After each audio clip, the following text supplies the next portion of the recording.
TVN24 news নেটওয়ার্কের নিয়মিত আয়োজন দ্য ভিউজ অনুষ্ঠান থেকে আপনাদের সবাইকে স্বাগত জানাচ্ছি। আমি রানা আহমেদ।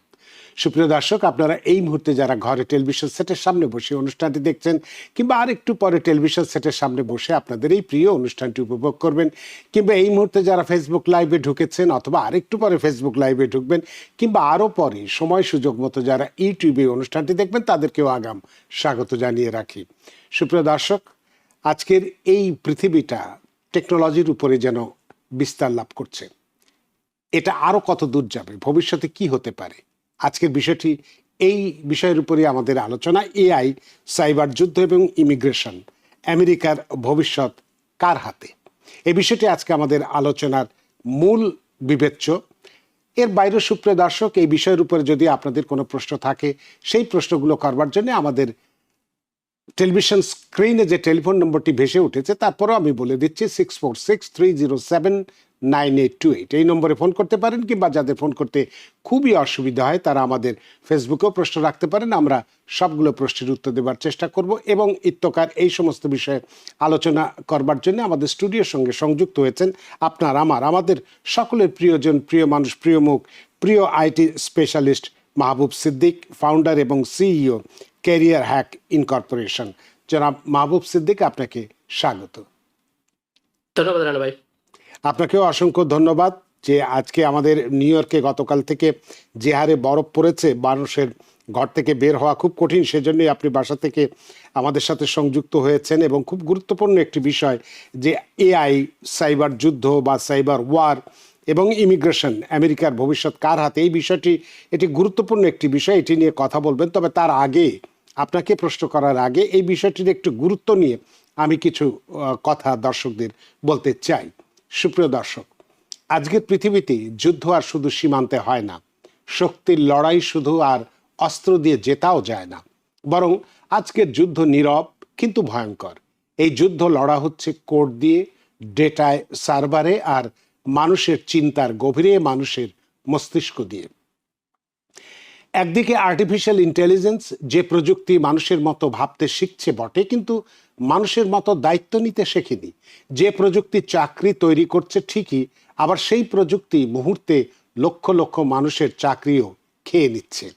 অন্যদিকে সাইবার সিকিউরিটি, যেখানে একটি ভুল পাসওয়ার্ড, একটু ফাঁকফোকর কিংবা একটি ক্লিক একটি দেশের ব্যাংকিং ব্যবস্থা, হাসপাতাল, বিদ্যুৎ গ্রিড, এমনকি দেশের নির্বাচন ব্যবস্থা অচল করে দিতে পারে। আবার এই দুই শক্তির মাঝখানে দাঁড়িয়ে আছে ইমিগ্রেশন, যাদের হাতে এই প্রযুক্তির জন্ম, যাদের মেধা ছাড়া সিলিকন ভ্যালি অচল, যাদের ভিসার কাগজের উপর নির্ভর করে আমেরিকার প্রযুক্তিগত নেতৃত্ব, যারা এই প্রযুক্তি তৈরি করেন, চালান আর নিয়ন্ত্রণ করেন, তাদেরই বা ভবিষ্যৎ কি? তাই আজ একটাই প্রশ্ন, আমেরিকা কি এই টেক ওয়ার জিততে পারবে? বিদেশি ট্যালেন্ট ছাড়া কি এআই সুপার পাওয়ার হওয়া সম্ভব? নিরাপত্তার নামে স্বাধীনতার গোপনীয়তা কতটা ছাড়তে হবে? সীমান্তে কড়াকড়ি আর ল্যাবরেটরিতে ইনোভেশন, এই দুইয়ের মধ্যে ভারসাম্য কোথায়? যখন একদিকে সীমান্ত শক্ত হচ্ছে, অন্যদিকে ল্যাবরেটরিতে ইনোভেশন থমকে যাচ্ছে, তখন এই সিদ্ধান্তগুলো শুধু রাজনৈতিক নয়, বরং এগুলো ভবিষ্যৎ নির্ধারণের সিদ্ধান্ত। তাই যদি ভুল সিদ্ধান্ত নেওয়া হয়, তাহলে আগামী প্রজন্ম হয়তো হেরে যাবে। সেটা কোনো যুদ্ধ নয়, বরং অ্যালগরিদমের কাছে, ডেটার কাছে, অদৃশ্য শত্রুর কাছে। তাই আজকের এই আলোচনায় আমরা বুঝতে চাইব এআই, সাইবার সিকিউরিটি এবং ইমিগ্রেশন কিভাবে একসাথে আমেরিকার ভবিষ্যৎ লিখছে। এটা কি অগ্রগতির গল্প, নাকি নিয়ন্ত্রণ হারার শর্ত? আর এই গুরুত্বপূর্ণ আলোচনায় আমাদের সাথে আছেন এমন একজন আইটি প্রযুক্তি বিশেষজ্ঞ, যিনি আমাদের দেখাবেন এই অদৃশ্য যুদ্ধের ভেতরের গল্প, ঝুঁকি, সম্ভাবনা এবং সেই সিদ্ধান্তগুলো যা ঠিক করবে আমেরিকা দুনিয়া জুড়ে নেতৃত্ব দেবে না পিছিয়ে পড়বে। কারণ এটা শুধু প্রযুক্তির আলোচনা নয়, এটা ক্ষমতা, নিরাপত্তা এবং আমাদের আগামী দিনের প্রশ্ন। তো দর্শক, চলুন শুরু করা যাক আজকের মূল আলোচনা, এআই, সাইবার সিকিউরিটি এবং ইমিগ্রেশন, আমেরিকার ভবিষ্যৎ কার হাতে? জনাব মাহবুব সিদ্দিকী, আজকের বিষয়টির গুরুত্ব কিছুটা আমি তুলে ধরেছি, আপনার কাছে বিস্তারিত জানতে চাইব, কারণ এই আলোচনার ক্যানভাসটি অনেক বড় এবং আমি জানি যে আপনার এই দীর্ঘদিনের অভিজ্ঞতায় এআই বা প্রযুক্তির উপরে অভিজ্ঞতার আলোকে যে প্রশ্নগুলো আজকে আমার মনে এসেছে সেগুলো নিশ্চয়ই আপনি সুন্দর করে জবাব দিলে এই প্রশ্নবোধক যে বিষয়টি সেটির উত্তরটি বেরিয়ে আসবে। তো আপনার কাছে প্রথমে আমি জানতে চাই, আজকের দিনে এই যে টেক ওয়ার, এই টেক ওয়ার বলতে আপনি কি বুঝছেন? এটা কি সত্যি সত্যি কোনো নতুন ধরনের বিশ্বযুদ্ধ, বা এআই এবং সাইবার সিকিউরিটি কি ভবিষ্যতে সামরিক শক্তির চেয়েও বড় ক্ষমতার উৎস হয়ে উঠছে? একজন টেক বিশেষজ্ঞ হিসেবে আপনার মতামত জানতে চাই, জনাব মাহবুব সিদ্দিকী। অবশ্যই রানা ভাই, খুবই সুন্দর কোয়েশ্চেন। এবং আপনি যে ইন্ট্রোডাকশন বলছেন যে এগুলা অনেক কিছু আসলে এখন আমাদের সবারই মাথায়। এবং আমি যদি সিম্পল স্ট্রেট অ্যান্সার বলি যে আপনি যেটাকে টেক ওয়ার, হ্যাঁ, এটা অ্যাবসোলুটলি একটা নতুন ধরনের বিশ্বযুদ্ধ। কিন্তু আপনার এই বিশ্বযুদ্ধ হচ্ছে যেখানে ট্যাঙ্ক এবং মিসাইল দিয়ে হচ্ছে না, সেখানে হচ্ছে অ্যালগোরিদম আর সেমিকন্ডাক্টর দিয়ে। হ্যাঁ, এবং ট্র্যাডিশনাল ওয়ার জিততে যেমন আমাদের মিলিটারি পাওয়ার দরকার, এখন 21st সেঞ্চুরিতে যেটা আমাদের দরকার সেটা হচ্ছে টেকনোলজিক্যাল ডমিনেন্স। এবং এবং আপনিও বললেন যেটা যেখানে পৃথিবীতে যে বিভিন্ন জাতির মধ্যে বড় বড় সুপার পাওয়ারের মধ্যে যে একটা টেনশনও দেখা যাচ্ছে। আপনি দেখবেন যে আসলে এখানে ব্যাপারটা হচ্ছে যে এআইটাকে কন্ট্রোল করবে, যে সেমিকন্ডাক্টর, কোয়ান্টাম কম্পিউটিং এবং 5G নেটওয়ার্ক যে কন্ট্রোল করবে, সেই কিন্তু হবে সুপার পাওয়ার। এবং আপনি যদি রিয়েল এক্সাম্পল দেখেন, আপনি রিসেন্টলি যদি আমরা নিউজ দেখেন, যেখানে আমেরিকা কিন্তু চায়নাতে এআই চিপস রপ্তানি করা বন্ধ করে দিয়েছে। এবং আপনি জানেন যে পৃথিবীর one of the biggest artificial ইন্টেলিজেন্সের যে চিপস প্রস্তুতকারী কোম্পানি এনভিডিয়া, যেটা আমেরিকান কোম্পানি, এবং এটা সেখানে তাদের অনেক চিপস গুলো আছে যেগুলো অনেক পাওয়ারফুল চিপস, সেগুলো যেখানে চায়নাতে প্রচুর চাহিদা থাকা সত্ত্বেও আমেরিকা থেকে এটাকে নিষিদ্ধ করা হয়েছে। এবং এটা কিন্তু আসলে কোনো ইকোনমিক স্যাংশন না, এটা হচ্ছে একটা স্ট্র্যাটেজিক ওয়েপেন। হ্যাঁ, এবং আবার যদি আপনি দেখেন চায়না কিন্তু এটাকে রেসপন্ড করতেছে তাদের নিজস্ব সেমিকন্ডাক্টর ইন্ডাস্ট্রি তৈরি করে। এবং রিসেন্টলি তাদের যে এআই এর ডিপসিক নামে যে এআই কোম্পানি, যেটা সারা পৃথিবীতে ব্যাপকভাবে প্রতিযোগিতা তৈরি করেছে আমেরিকার বড় বড় এআই কোম্পানির সাথে। হ্যাঁ, সুতরাং এটা কোল্ড ওয়ারের মতো হয়তো ডাইরেক্ট মিলিটারি কনফ্রন্টেশন হবে না, বাট এখানে টেকনোলজিক্যাল সুপ্রিমেসির জন্য কিন্তু এখানে ইন্টেন্স কম্পিটিশন হচ্ছে এবং এইখানে স্টেকস অনেক হাই। এবং তার কারণ যারা এআই এর যুদ্ধে, সেমিকন্ডাক্টরের যুদ্ধে হেরে যাবে, তারা কিন্তু 21st সেঞ্চুরির সেকেন্ড ক্লাস পাওয়ারে চলে যাবে। এবং এর জন্যই এটাকে আমরা বলতে পারি যে ডেফিনেটলি একটা বিশ্বযুদ্ধ, এবং যেখানে জয়ের জন্য আমেরিকা, চায়না এবং পৃথিবীর অন্যান্য শক্তিগুলাও, বড় বড় পাওয়ারফুল কান্ট্রি এটার পিছনে ইনভেস্টমেন্টে যাচ্ছে এবং এটা নিয়ে নিয়মিত কাজ করে যাচ্ছে। আপনি আপনার আলোচনার মধ্যে দিয়ে চীনের একটা উদাহরণ দিয়েছেন, তাহলে সেক্ষেত্রে আপনার কাছে আমি এই প্রশ্নটি করতে চাই যে আমেরিকা কি এই টেক ওয়ারে মানে তাহলে কি চীনের থেকে এগিয়ে আছে, নাকি চীন বা অন্যান্য দেশ তাদের অনেক ফাঁক ফোকর বা গ্যাপ কমিয়ে আরো তারা এগিয়ে যাচ্ছে আমেরিকার থেকে? অনেক সুন্দর কোয়েশ্চেন, বাট আসলে এটার অ্যান্সারটা একটু কমপ্লিকেটেড। তার কারণটা হচ্ছে আমেরিকা অনেক দিক থেকেই এগিয়ে গেছে, আবার অনেক এলাকায় আমরা পিছিয়ে আছি, যেখানে আবার কিছু কিছু জায়গায় যেখানে কিন্তু চায়না অলরেডি ক্যাচ আপ করতেছে। হ্যাঁ, যেখানে আমি বলবো যে আমেরিকার যেটা অ্যাডভান্টেজ সেটা হচ্ছে যে পৃথিবীর বড় বড় এআই কোম্পানিগুলো আমাদের আমেরিকাতে, সেটা যেমন ওপেন এআই বলেন, যারা চ্যাট জিপিটি এবং অন্যান্য আর্টিফিশিয়াল ইন্টেলিজেন্স রিলেটেড অ্যাপ্লিকেশনে তৈরি করতেছে।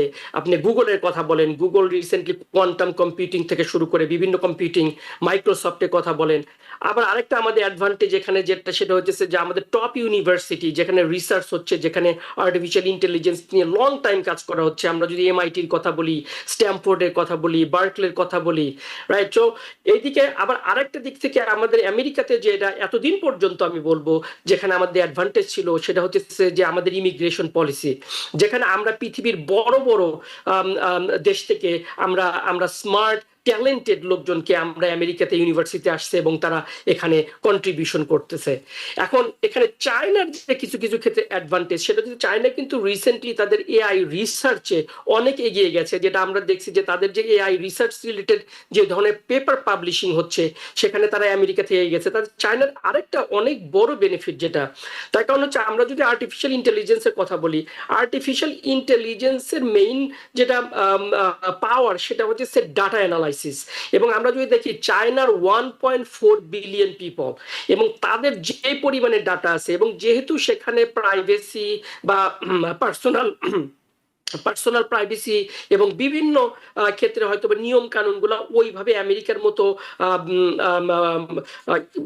এনফোর্স না, সেই কারণে তাদের সেখানে প্রচুর পরিমাণে ডেটা আছে যেটাকে তারা করতে পারে।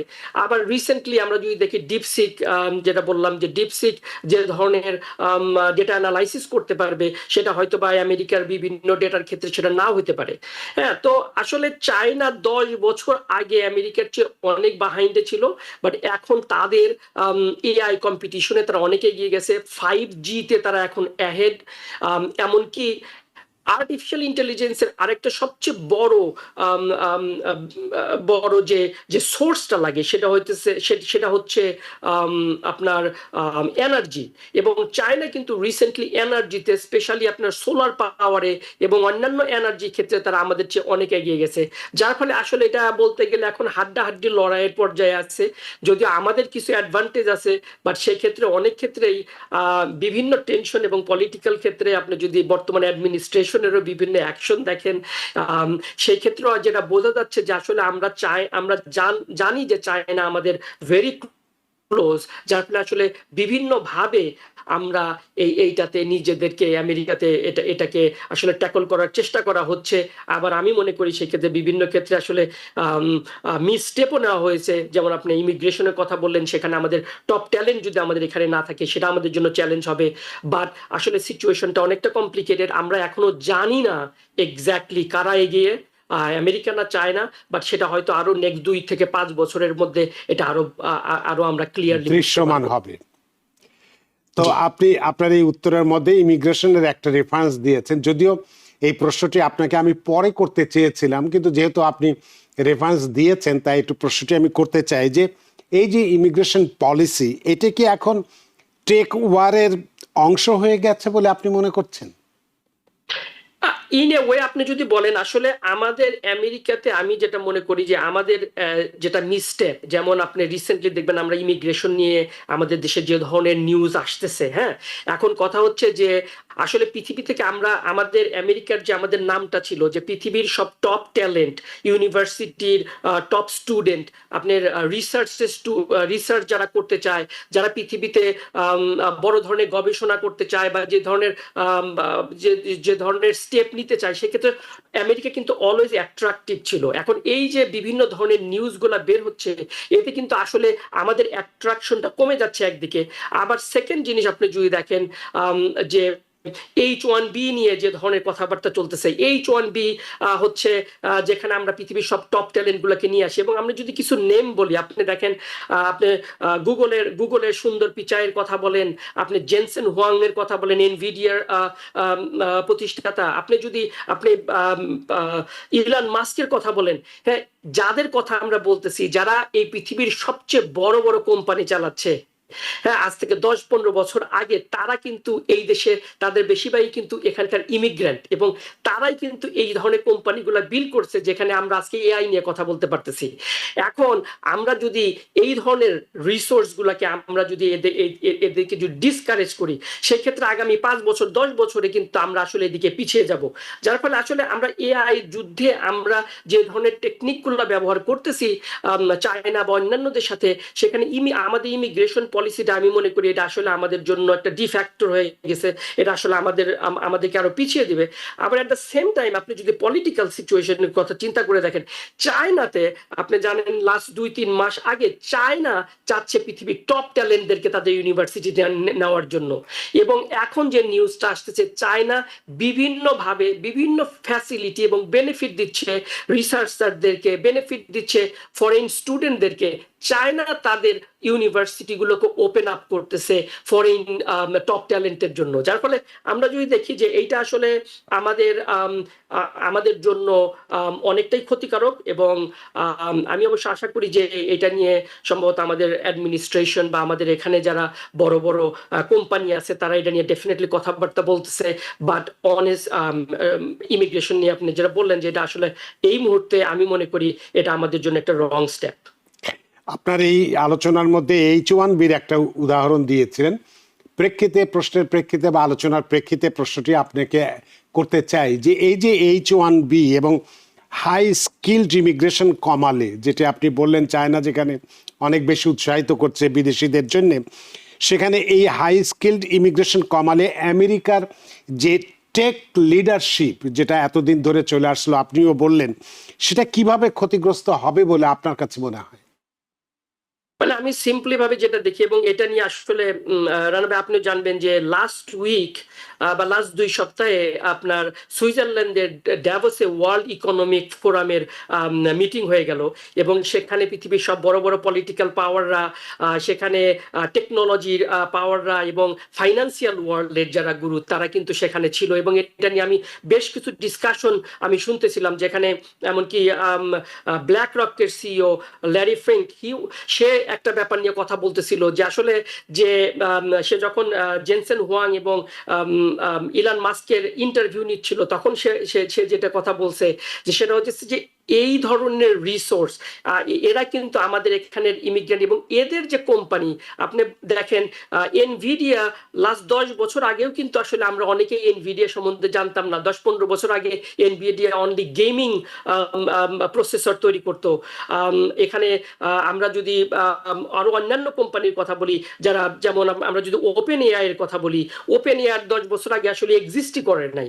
যার ফলে এই ধরনের কোম্পানিগুলোতে যারা এখন আমাদের পৃথিবীতে টপ লেভেলের টেকনোলজিক্যাল লিডারশিপের কথা যদি আপনি দেখেন, এরা সবাই কিন্তু আসলে H1Bর মাধ্যমে আসে। এবং ইলন মাস্ক বিভিন্ন সময় বলছে যে সে নিজেও কিন্তু আমেরিকাতে H1Bর মাধ্যমে সে আমেরিকাতে আসে। যার ফলে এই ধরনের রিসোর্স তারা কিন্তু আসলে শুধুমাত্র টেকনোলজিক্যাল লিডারশিপ না, আপনি দেখেন তারা পৃথিবীর টপ কোম্পানি, টেকনোলজিক্যাল কোম্পানি, এবং বিভিন্ন ক্ষেত্রে সেটা সফটওয়্যার কোম্পানি হোক, সেটা হার্ডওয়্যার কোম্পানি হোক, এগুলোর প্রত্যেকটার পিছনে কিন্তু আসলে এই ধরনের টপ ট্যালেন্টরাই কিন্তু আসলে আমাদের আমেরিকাতে এই ধরনের কোম্পানিগুলোকে এত বড় করছে। এবং যার ফলে আমরা আজকে হয়তো বা এআই বা এগুলোর ক্ষেত্রে আমরা আসলে কম্পিটিশন করতে পারতেছি। যার ফলে আমরা যদি এই ধরনের ইমিগ্রেশন H1B বা এমনকি অন্যান্য ধরনের ইমিগ্রেশন, লিগ্যাল ইমিগ্রেশনের ক্ষেত্রেও আমাদের যদি একটা নেগেটিভ ইম্প্যাক্ট পড়ে, সেক্ষেত্রে আমি যেটা মনে করি আজ থেকে এটা হয়তো আমরা ইমিডিয়েটলি বুঝতে পারবো না, কিন্তু এটা কিন্তু আমাদের অদূর ভবিষ্যতে আসলে আমেরিকার লিডারশিপ, ওয়ার্ল্ড লিডারশিপের ক্ষেত্রে এটা ব্যাপকভাবে একটা নেগেটিভ প্রভাব ফেলবে। আমরা দেখছি যে এক্ষেত্রে আমাদের ইমিগ্রেশন সিস্টেম এখন অনেক কঠিন হচ্ছে, এবং এই হাই স্কিলড লোকজনের আনার ক্ষেত্রেও দেখলাম অনেক রকম বাধা, অনেক রকম শর্ত, অনেক রকম অর্থ এরকম আরোপ করা হচ্ছে। তো আপনার কাছে একটু জানতে চাই যে এই যে অবস্থার মধ্যে যদি এরকমই হয়, তাহলে এই যে সিলিকন ভ্যালি, এইটা কি ইমিগ্রেন্টদের ছাড়া আপনি অন্য কেউ করতে পারবে বলে কি আপনি মনে করেন? অনেস্টলি আপনি খুব সুন্দর কোয়েশ্চেন করছেন। আসলে সিলিকন ভ্যালিতে আমি অলরেডি বেশ কয়েকজনের যখন নাম বললাম, সিলিকন ভ্যালিটা কিন্তু আসলে ইমিগ্রেন্টদের দ্বারাই, এই ধরনের ট্যালেন্টেড যারা অ্যাম্বিশাস, যাদের সেই ধরনের পৃথিবীতে যারা বড় কোনো কিছু করতে চায় তাদের মাধ্যমেই। এবং আমরা যদি দেখি যে আমেরিকাতে দেখা যাবে যে এভরি ইয়ার আমাদের আমেরিকাতে যখন সার্ভে হয়, সেটা বিভিন্ন ফোর্বসের মাধ্যমে হোক বা ইনক ম্যাগাজিনের মাধ্যমে হোক, সেখানে দেখা যায় যে টপ 500 মিলিয়নিয়ার, নিউ মিলিয়নিয়ারদের দেখা যাচ্ছে সেখানে কিন্তু ওভার 80% কিন্তু হচ্ছে ইমিগ্রেন্ট। তার কারণ হচ্ছে ইমিগ্রেন্টরা যখন আসে তখন তাদের যে তারা যে বড় কিছু করতে চায়, এবং আমেরিকার বিউটিটাই হচ্ছে এখানকার এডুকেশন সিস্টেম, এখানকার এনভায়রনমেন্ট, এখানকার গভর্নমেন্ট কিন্তু আমরা অলওয়েজ সেটাকে এনকারেজ করি, এবং সেটার জন্য কি হয়, এই দেশে আমাদের সে ধরনের এমপ্লয়মেন্ট তৈরি হয় এবং সবকিছু তৈরি হয়। এখন যেটা আসলে হচ্ছে, আমি মনে করি যে আমি আমি আমি মনে করি যে এটাতে খুব সম্ভবত খুব তাড়াতাড়ি একটা কারেকশন আসবে আমাদের গভর্নমেন্ট এবং এখানে যারা, যেহেতু আমরা জানি যে আসলে পলিটিক্সের ক্ষেত্রে কিন্তু বড় বড় কর্পোরেশন, আপনি বলেন, আপনি বিল গেটস এর কথা বলেন, বা আপনি ল্যারি অ্যালিসনের কথা বলেন, ওরাকলের সিইও ফাউন্ডার, এবং এরা এরা এরা অনেকেই কিন্তু অ্যাডমিনিস্ট্রেশনের ভেরি ক্লোজ, এমনকি ইলান মাস্ক বিভিন্ন সময় এগুলো নিয়ে কথা বলছে। যার ফলে আসলে আমি যেটা মনে করি, হয়তো একটা শর্ট টার্ম একটা কোন একটা একটা ভুল বোঝাবুঝি না, একটা রং স্ট্র্যাটেজির মধ্যে আমরা যাচ্ছি। বাট আমি মনে করি যে এটার ক্ষেত্রে খুব তাড়াতাড়ি হয়তো আমরা বেটার কোনো ডিসিশন পাবো। অনেক ধন্যবাদ। তো আমরা একটু এআই নিয়েই কথা বলি আবার। এই যে এআই নিয়ে এখন অনেক কথা হচ্ছে, অনেক ভীতি, অনেক চাকরি যাওয়া, চাকরি খাওয়া ইত্যাদি নানান কথা আমরা শুনতে পাই। তো এআই কি এই আমেরিকার বাজারে, মানে চাকরির বাজারে বিশেষ করে সবচেয়ে বড় হুমকি হয়ে দেখাচ্ছে, নাকি সবচেয়ে বড় সুযোগ সৃষ্টি করছে বা করবে? আপনি একজন টেক স্পেশালিস্ট হিসেবে কি মনে করছেন? খুব সুন্দর কোয়েশ্চেন, তার কারণ আসলে এটা নিয়ে আমরা সবসময় কথা বলি, এটা নিয়ে বিভিন্ন জনের কাছে যদি আমরা শুনি, আসলে ডিফারেন্ট ভাবে বিভিন্ন কথা আসে। আমি আসলে যেটা দেখতে পারতেছি, আসলে ব্যাপারটা কিন্তু দুইটাই হচ্ছে। এখানে যেমন অপরচুনিটি তৈরি হচ্ছে, আবার সেই ক্ষেত্রে আবার অনেক ক্ষেত্রে সেখানে অনেকের চাকরি হারানোর সম্ভাবনাও আছে। দুইটাই হচ্ছে। এখন আমাদেরকে যেটা দেখতে হবে সেটা হচ্ছে যে কোথায় এটা তৈরি হচ্ছে এবং কোথায় এটাতে হয়তো বা নেগেটিভ ইম্প্যাক্ট পড়তেছে। যার ফলে এখানে আমি এটাকে যেভাবে দেখি সেটা হচ্ছে আসলে এখানে চাকরি হারানোর চেয়ে আমি মনে করি অ্যাটলিস্ট শর্ট টার্মে চাকরির অনেক বেশি চাকরির ক্ষেত্র তৈরি হওয়ার সম্ভাবনা বেশি। হ্যাঁ, যার ফলে এটাকে আমি যেটা বলবো, এটা এখানে আসলে যেটা হচ্ছে, এটা ট্রান্সফরমেশন হচ্ছে।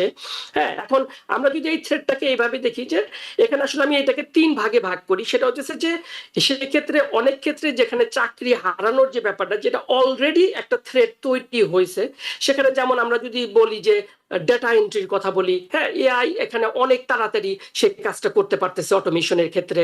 হ্যাঁ, আমরা যদি কাস্টমার সার্ভিসের কথা বলি, রানা ভাই, আপনি দেখবেন যে কোনো ই কমার্স সিস্টেম যদি আপনি ব্যবহার করেন, আপনি সেটা অ্যামাজন বা বিভিন্ন ক্ষেত্রে কিন্তু আসলে আমরা যখন কল করব কল সেন্টারগুলোতে, এখন কিন্তু সরাসরি আমরা আর সেই হিউম্যান টাচটা পাচ্ছি না, বাট এআই যে কাজটা করতেছে, হিউম্যান টাচটাকে কিন্তু তারা অনেক ক্লোজলি নিয়ে আসতেছে। যার ফলে আমরা এআই যেহেতু একটা লার্জ ল্যাঙ্গুয়েজ মডেল, আমরা আমাদের ইনপুটের উপরে, আমাদের কোয়েশ্চেনের উপরে সে কিন্তু মিলিয়ন্স অফ ডেটা অ্যানালাইসিস করে সেখানে কিন্তু আমাদেরকে একটা রেসপন্স দিতে পারতেছে।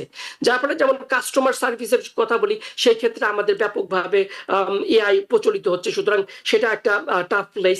এবং এমনকি আমরা রিসেন্টলি আমি অনেক প্রোগ্রামারদের সাথে, আইটি সেক্টরে অনেকের সাথে কথা বলতেছি, যেখানে অনেকের কিন্তু আসলে এখন আর ওইভাবে কোড লিখতে হচ্ছে না।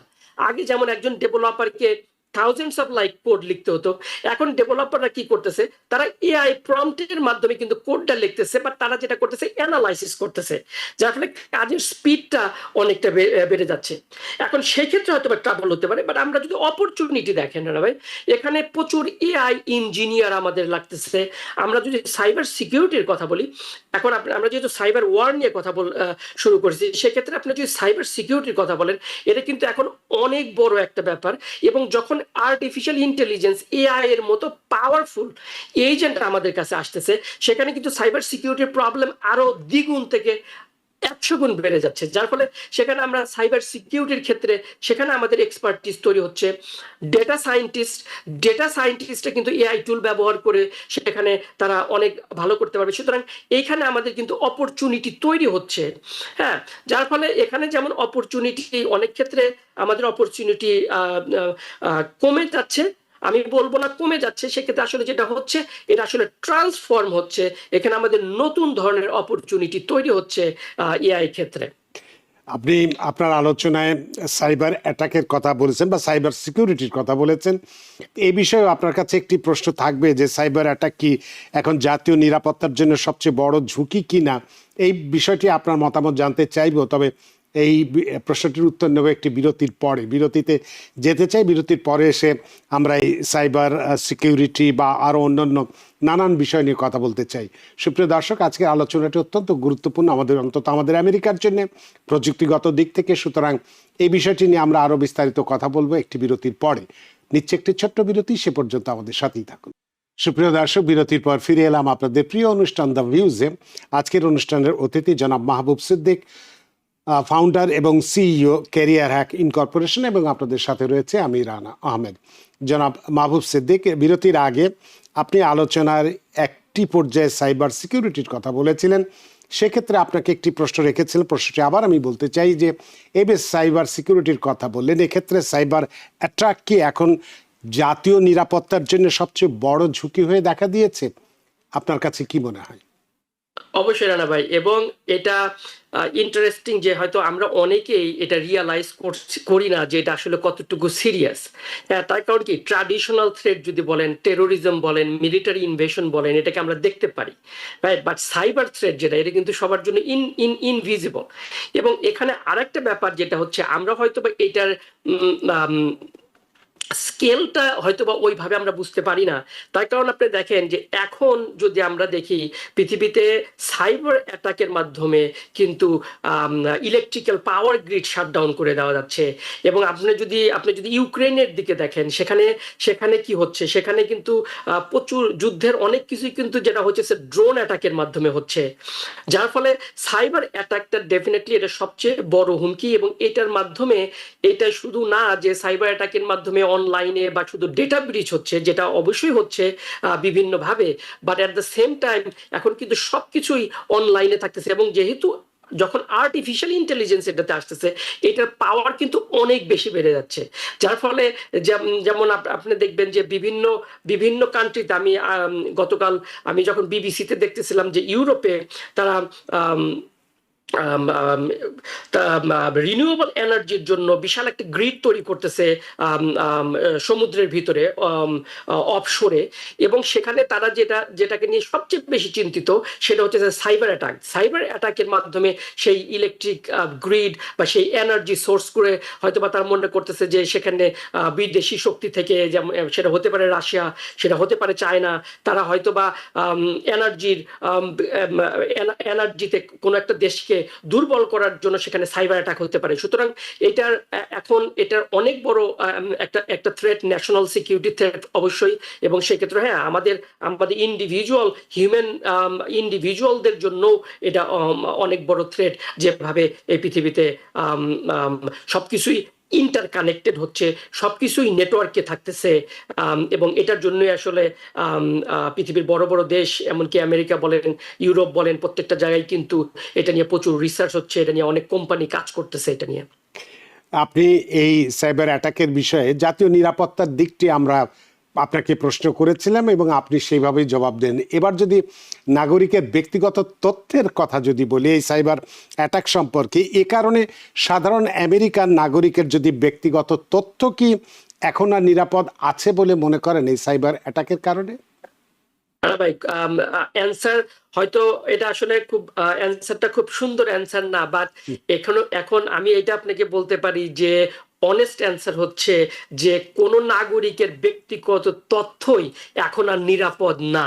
এবং আমি আপনাকে এটা বলতে পারি যে আমাদের অনেকেরই পার্সোনাল ইনফরমেশন, যেটা হয়তো বা অলরেডি এটা কিন্তু আসলে অন্যদের হাতে আছে, যেটা হয়তো আমরা জানি না। এবং আপনি যদি দেখেন, আপনি রিসেন্টলি বিভিন্ন নিউজ থেকেও যেটা আসতেছে, হ্যাঁ, যেমন 2017 সালে এমনকি আমি একটা নিউজ পাচ্ছিলাম, যখন আমি এটা নিয়ে একটু রিসার্চ করতেছিলাম, ইকুইফ্যাক্স 147 মিলিয়ন আমেরিকানের ডেটা যেটা কিন্তু ব্রিচ হয়ে গেছে।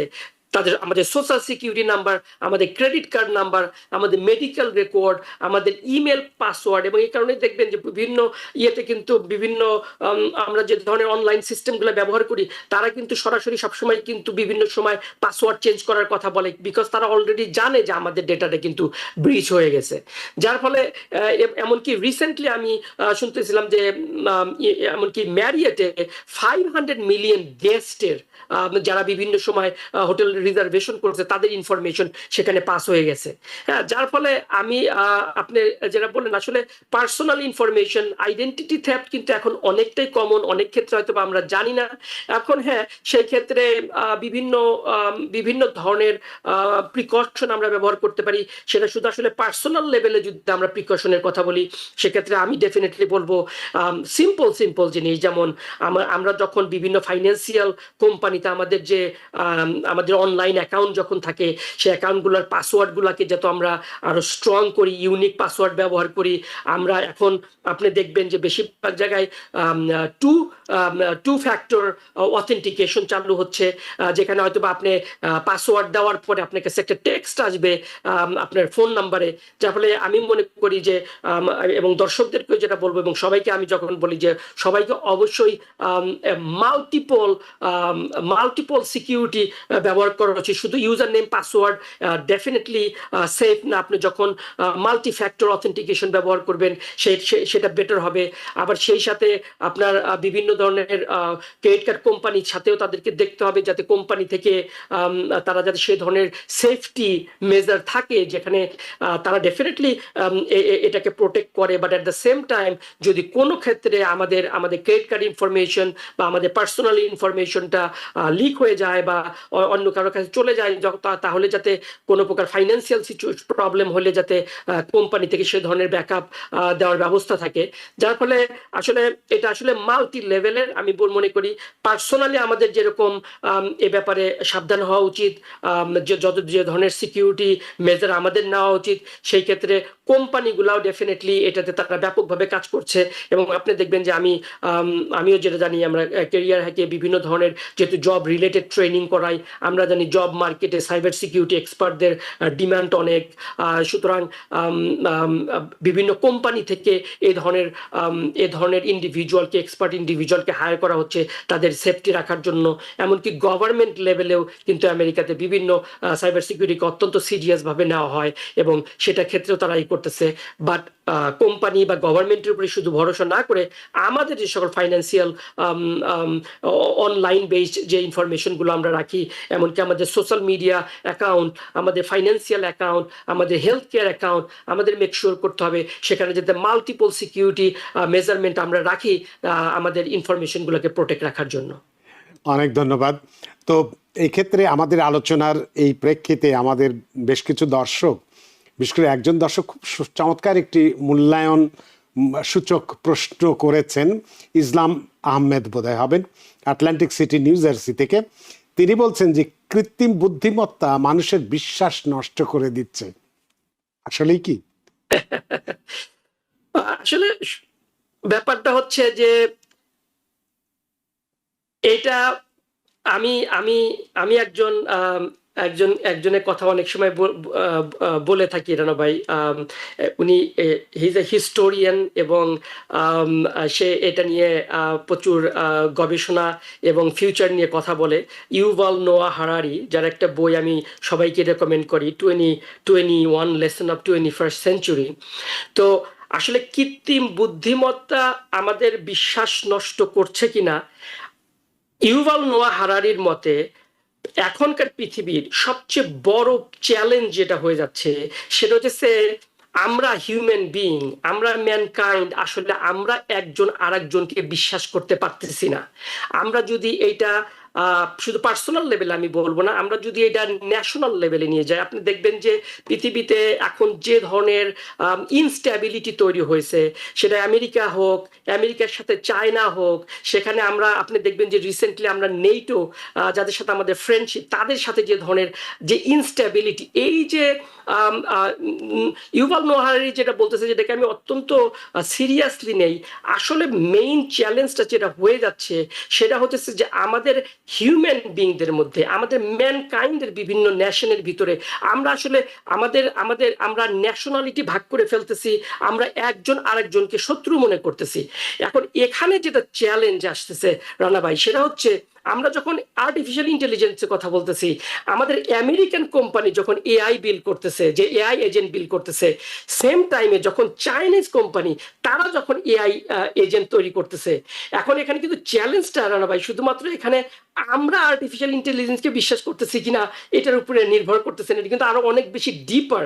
সেখানে আর্টিফিশিয়াল ইন্টেলিজেন্সের ভিতরে কিন্তু যখন একটা আর্টিফিশিয়াল ইন্টেলিজেন্সের সাথে আরেকটা আর্টিফিশিয়াল ইন্টেলিজেন্সের কনফ্লিক্ট হবে, সেটা যদি হয় চাইনিজ আর্টিফিশিয়াল ইন্টেলিজেন্সের সাথে আমেরিকান আর্টিফিশিয়াল ইন্টেলিজেন্সের, সেইটার কিন্তু আরো অনেক বড় ধরনের ইম্প্যাক্ট ফেলবে।